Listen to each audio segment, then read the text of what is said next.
一個人缺工去西藏，多人波齊轉山之旅前傳。如果給你$100萬，你可以1天之內撞完山嗎？我是 Mr. 坤。所以我就去咗轉山，大家睇節目。凌晨5點2出發，好驚嘈親啲 roommates，佢哋全部都瞓緊。佢嚟接我啦，唔好俾人呃，佢仲着得幾 OK 喎。左轉後右側公交車道，當前可右轉進入當熱西路。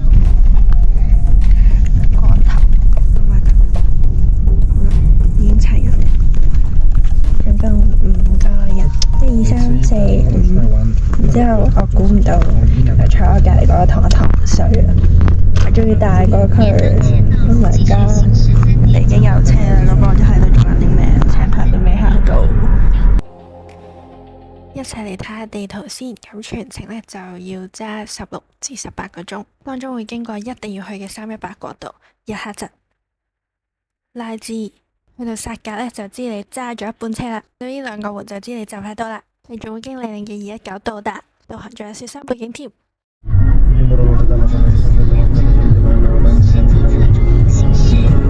撞咗人，由細到大都會練經，佢喺度揸緊車咯，練緊經，其實都幾好嘅。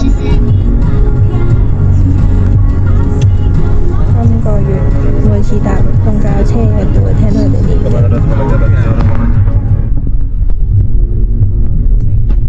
天都未光，開始天光啦。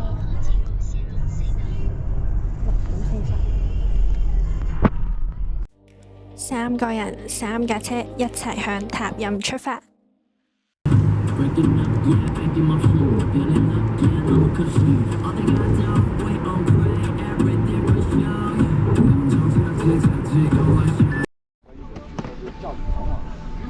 居然見到佢，而家8點，喺度停一停，停咗出發。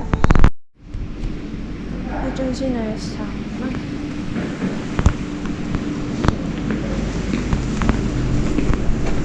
飯後花6蚊，都係好得啫。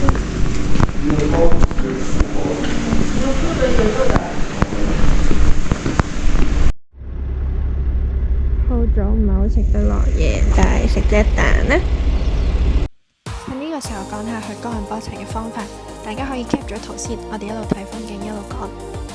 我嘅係第4款方法，試完呢，有一日喺八國街遇到多吉哥，佢話會同我一齊轉山，仲會幫我孭嘢。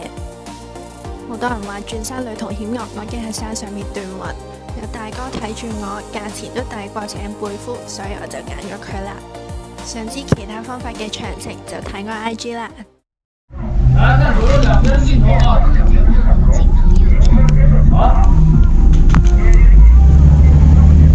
就這樣。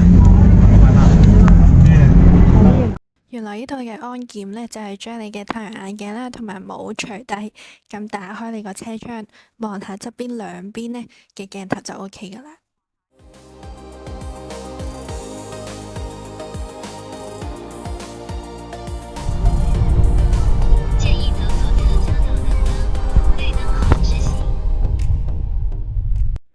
海拔3709，唔算太高都 OK。一齊嚟睇下日喀則係點樣嘅先。其實飛車直去塔任係唔會入日喀則嘅。咁點解我哋會喺度呢？揸下車嘅時候就傾開邊防證啦。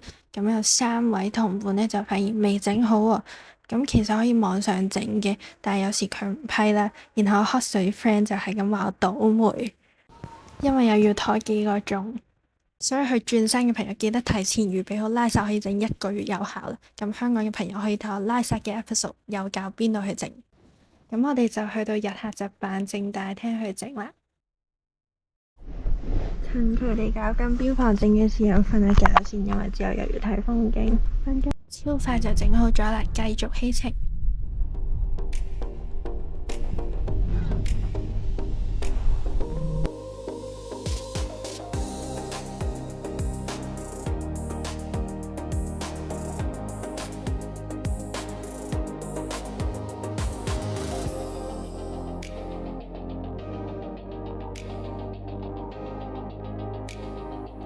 喺西藏呢，你會不時見到一片紫色嘅花海，原來佢叫沙參崴。咁我有問過多吉哥佢叫咩，但係佢淨係識佢嘅藏文。喺路上你都會見到好多貨車，呢個可能裝水泥。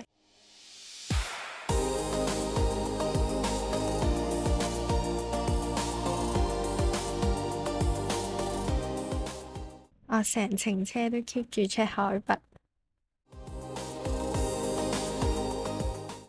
當海拔突然升到422，你就會知道我哋要返埡口啦。這也要說了，是每逢經過埡口要說啊。對。你還沒說什麼意思啊？祝文化和健身。佢唔知道點樣解釋，埡口係嗰個區域最高嘅位置，係咁講，可以保平安，係一種祝福嚟嘅。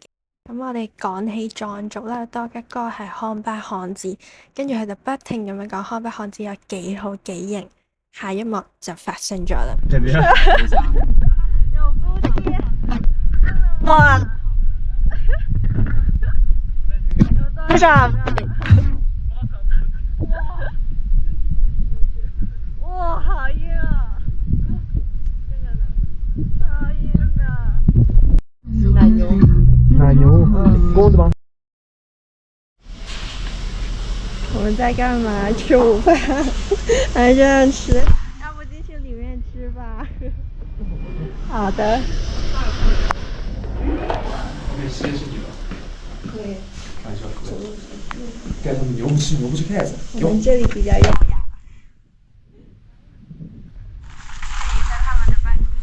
食完5蚊嘅方便麵，油站送咗個獨特體驗俾我。以下情節或令你不安。戰地記者為大家帶嚟寒詞。好啦，繼續行程，海拔跌返落3893。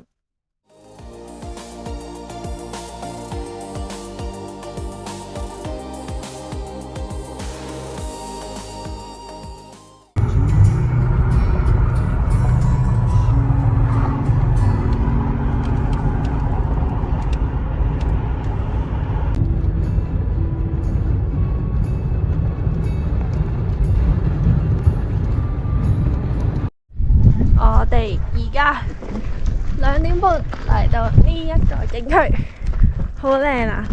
我要試下飛唔飛到後排，雖然可能會炸機，試下啦。我而家應該好鬧交。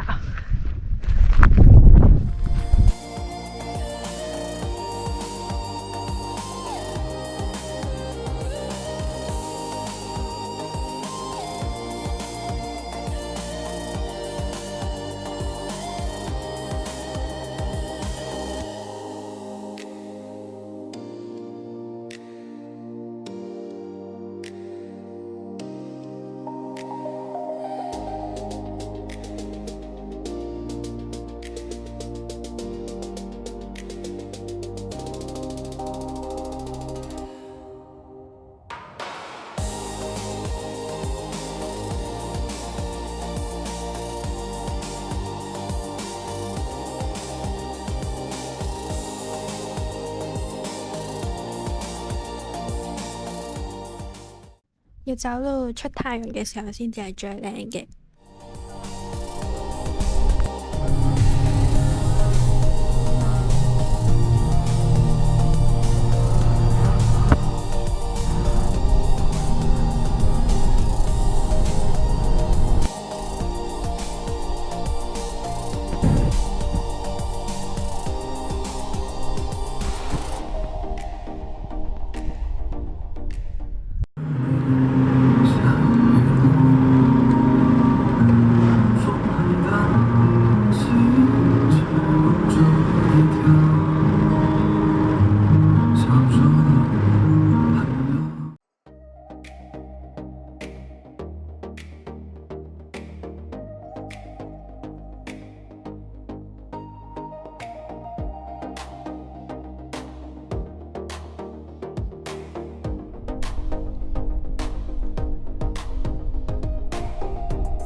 呢度有好多貨車將啲新車運到偏遠嘅地方去賣，然後你就會好難 cut 車啦，因為佢哋好長。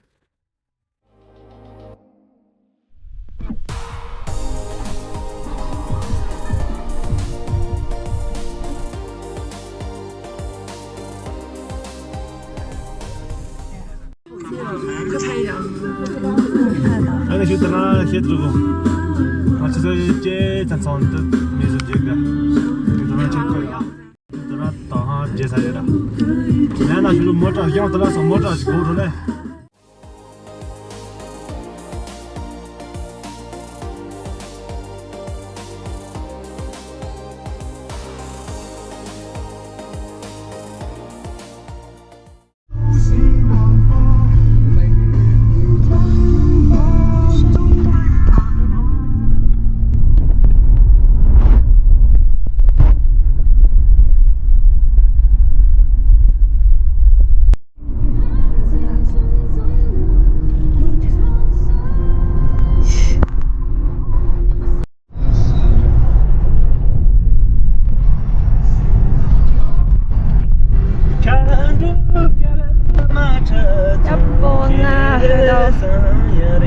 我哋要揸到凌晨2點。呢度要查邊份去到嗰個乜乜站。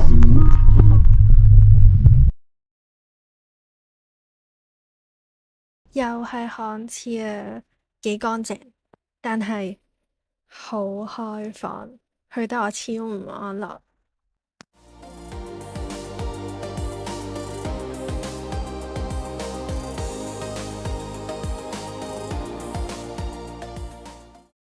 係，而家7點半，我哋去藏族哥哥推介嘅日餐廳食飯。哎呀，哦沒有。好可愛呀！我上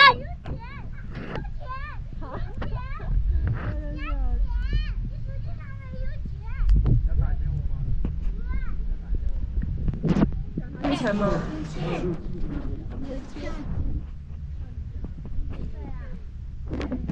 你幾歲啊？你5歲嗎？啊，6歲。我小6歲。你猜我們多大？嗯。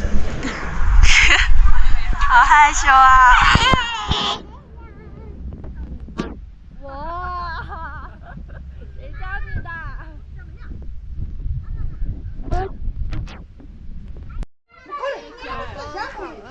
或者摸着的直接的。杯子里面倒完了，没有收拾了，没有收拾了。啊，还真的有点牛味儿哈。柠檬茶，真的是柠檬茶口感。檸檬茶。柠檬茶，熱的檸檬茶。啊哈。柠檬茶喝够吧？我們常常喝。檸檬茶呀，檸檬茶就是檸檬茶。而家食晚飯，我食先啦，食緊。5點終於日落啦，天窗都係時候出場啦，超大風啊！